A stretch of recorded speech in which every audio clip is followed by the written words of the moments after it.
नमस्कार नमस्कार नमस्कार सर्वांचं मी स्वागत करतोय माझ्या स्वर्गंधार निषाद या चॅनलवरती। आज मी तुमच्यासाठी एक पुन्हा नवीन व्हिडिओ घेऊन आलेलो आहे।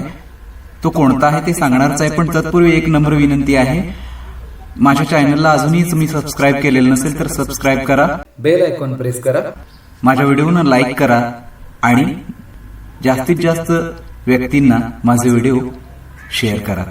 आता आपण बघणार आहोत राग पिलू। हा राग काफी थाटातून निर्माण झालेला आहे। हा राग प्राचीन व लोकप्रिय राग आहे। या रागाची प्रकृती शांत व गंभीर नसल्यामुळे हा राग छोट्या ख्यालांपैकी एक राग आहे।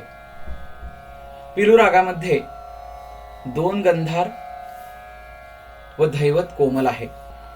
आरोह मध्ये धैवताचा वापर कमी केला जातो। या रागाची सुरुवात निसागम प किंवा सागम प या स्वरसंगतीपासून केली जाते। या रागाचा आरोह निसागम प किंवा सागम प या स्वरसंगतीपासून सुरू होतो।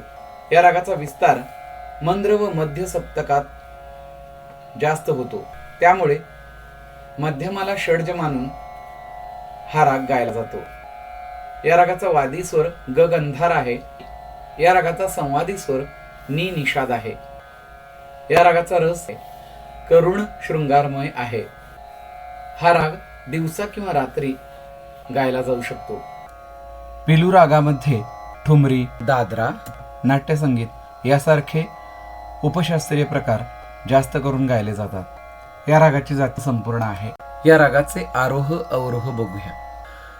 सा ग म प ग रे सा नी ए ध प म प नी ए ने सा।